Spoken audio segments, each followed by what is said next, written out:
हर मन को पहली ही नजर में मोह लेने वाली 60 के दशक की सबसे खूबसूरत और सबसे महंगी अदाकारा आशा पारेख। क्या नहीं था इनके पास हर वो चीज जिसके लिए एक आम इंसान हसरत रखता है। दौलत, शोहरत, फेम, हर चीज इनके पास थी। लेकिन वो कहते हैं ना कि हर किसी को मुकम्मल जहां नहीं मिलता। तो आशा पारेख के साथ भी कहानी कुछ ऐसी रही। जिस आशा पारेख की सिर्फ एक झलक पाने के लिए लाखों लड़के मरते थे, क्यों वो जिंदगी भर अकेली रह गई? क्यों उन्हें जिंदगी में कोई प्यार करने वाला नहीं मिला? और क्यों वो आज 82 साल की उम्र में भी है एक कुंवारी? इनकी कहानी जानने के लिए शुरू करते हैं इनके बचपन से। आशा पारेख का जन्म 2 अक्टूबर 1942 को एक मिडिल क्लास गुजराती श्री पच्चू भाई पारेख और उनकी पत्नी सुधा पारेख के घर पर हुआ। उनके पिता एक हिंदू थे और उनकी माँ सुधा पारेख शादी से पहले एक मुसलमान थी जिनका नाम सलमा था, और उन्होंने शादी के बाद अपना नाम बदलकर सुधा पारेख रख लिया था। आशा को बचपन से ही नाटक और डांस का बहुत ज्यादा शौक था। अब क्योंकि वो अपने माँ बाप की इकलौती संतान थी तो इसलिए काफी लाडली भी थी। उन्होंने अपनी बेटी के अरमानों को और उसके शौकों को समझा और उनकी माँ ने उन्हें कई सारे डांस गुरुओं से नृत्य और अभिनय की शिक्षा दिलवाई। आशा को डांस और एक्टिंग का तो शौक था, लेकिन वो बचपन से ही एक डॉक्टर बनना चाहती थी। लेकिन वो दिल की बड़ी ही नाजुक थी और एक बार उन्होंने एक रोड एक्सीडेंट में देखा कि एक आदमी का बहुत जबरदस्त एक्सीडेंट हुआ है और उसका बहुत खून बह रहा है। उसका बहता हुआ खून देखकर आशा सहम गई और उन्होंने अपने डॉक्टर बनने के सपने को हमेशा के लिए अलविदा कर दिया। अब उनकी माँ ने आशा को कथक सम्राट श्री मोहन लाल पांडे से उनके कथक ट्रेनिंग और पंडित श्री बिरजू महाराज से भरतनाट्यम की शिक्षा दीक्षा दिलवाई। बचपन से ही बड़े बड़े दिग्गजों से डांस ट्रेनिंग लेने वाली आशा अब एक मंजी हुई डांसर बन चुकी थी और उन्होंने भारत के कई सारे डांस कंपटीशन भी जीते और साथ ही साथ उन्हें परफॉर्मेंसेस करने के लिए विदेशों में भी बुलाया जाने लगा।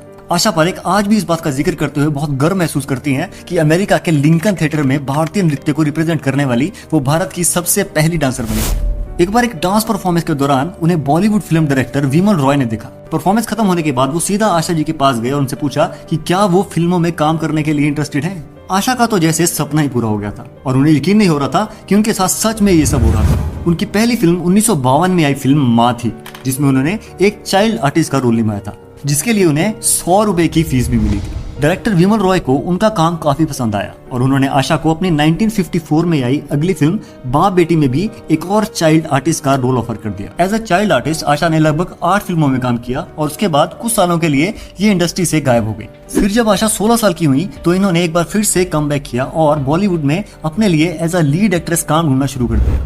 1959 में डायरेक्टर विजय भट्ट के साथ उनकी आने वाली फिल्म गूंज उठी शहनाई में उस समय के मशहूर फिल्म स्टार राजेंद्र कुमार के साथ उन्हें एज अ लीड एक्ट्रेस का रोल ऑफर किया गया। बड़ी एक्साइटमेंट के साथ उन्होंने फिल्म की शूटिंग शुरू की, लेकिन सिर्फ 2 दिन की शूटिंग के बाद ही डायरेक्टर विजय भट्ट ने उन्हें ये कहकर फिल्म से निकाल दिया कि उन्हें आशा में स्टार्स वाली कोई भी बात नहीं दिख रही और उन्होंने आशा को फिल्म से निकालकर उनका रोल किसी और एक्ट्रेस को ऑफर कर दिया।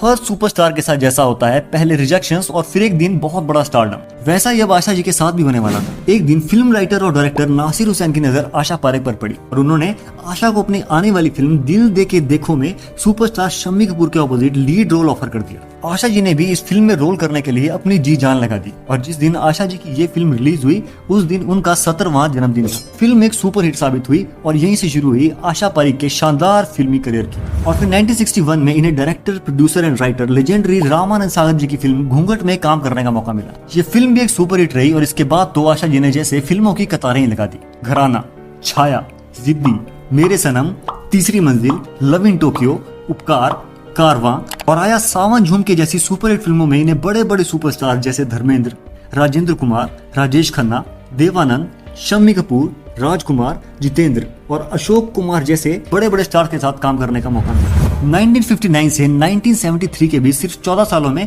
इन्होंने लगभग 90 फिल्मों में काम किया और अपने समय की सबसे फेमस और सबसे महंगी फीमेल बॉलीवुड सुपरस्टार बनी। आशा जी की ज्यादातर फिल्में सिल्वर जुबली रही हैं और इसीलिए इन्हें बॉलीवुड की पहली जुबली गर्ल भी कहा जाता है। प्रोफेशनल लाइफ में आशा जी बहुत कामयाब हो रही थी, लेकिन पर्सनल जिंदगी में वो बहुत ज्यादा अकेली थी। आशा जी ने अपनी आत्मकथा की किताब Asha Parekh the hit girl में इस बात का खुलासा किया कि बॉलीवुड में जब निर्माता नासिर हुसैन ने उन्हें अपने करियर की पहली फिल्म दिल दे के देखो ऑफर की थी और उन्होंने आशा पारेख को एहसास दिलवाया कि वो कितनी ज्यादा खूबसूरत और टैलेंटेड है, तब आशा जी को नासिर हुसैन जी से प्यार हो गया था। उन्हें नासिर हुसैन साहब से प्यार तो बहुत ज्यादा था, लेकिन वो कभी भी इस बात का इजहार नहीं कर पाए क्योंकि नासिर हुसैन पहले से ही शादीशुदा थे और उनके बच्चे भी थे। आशा जी किसी का घर तोड़कर दूसरी पत्नी बनना नहीं चाहती थी और इसलिए अपने मन में एक तरफा प्यार रखकर वो जिंदगी भर कुंवारी रही और आज 82 साल की उम्र में भी वो कुंवारी ही है। उन्होंने अपनी जीवनी में ये भी बताया कि ऐसा नहीं है कि उन्होंने किसी और से शादी करने के बारे में या किसी और से रिश्ता बनाने के बारे में नहीं सोचा। लेकिन नासिर हुसैन से उनके एक तरफा बेहद प्यार ने उन्हें इसकी इजाजत ही नहीं दी, जिसकी सिर्फ एक झलक के लिए जवान से लेके बूढ़े सभी मर्द तरसा करते थे। वो जिंदगी भर अकेली रह गई। सुन के ही यकीन नहीं होता। निजी जिंदगी और फिल्मों के अलावा अगर बात करें तो आशा जी को अपने शानदार अभिनय और बॉलीवुड में कंट्रीब्यूशन के चलते 1992 में भारत सरकार द्वारा पद्मश्री की उपाधि भी दी गई थी और 2020 में दादा साहब फाल्के अवार्ड से भी इन्हें सम्मानित किया गया। अपने बचपन के डॉक्टर बनने के सपने को इन्होंने पूरा किया 1988 में एक दूसरे तरीके से, जब इन्होंने मुंबई के सेंटा क्रूज में शुरुआत की आशा पारेख हॉस्पिटल की। इसे वर्तमान में BCJ hospital and Asha Parekh research centre के नाम से जाना जाता है। दोस्तों, क्या आप आशा जी के बारे में ये सब बातें पहले से जानते थे? और क्या ये वीडियो आपको पसंद आया? कमेंट सेक्शन में जरूर बताइएगा। दोस्तों, वीडियो अच्छा लगे तो लाइक कीजिए, शेयर कीजिए और ऐसी और वीडियोस के लिए चैनल को सब्सक्राइब किए बिना मत जाइएगा। दोस्तों, जल्दी मिलते हैं एक और बढ़िया वीडियो के साथ। तब तक के लिए शब्बा खैर।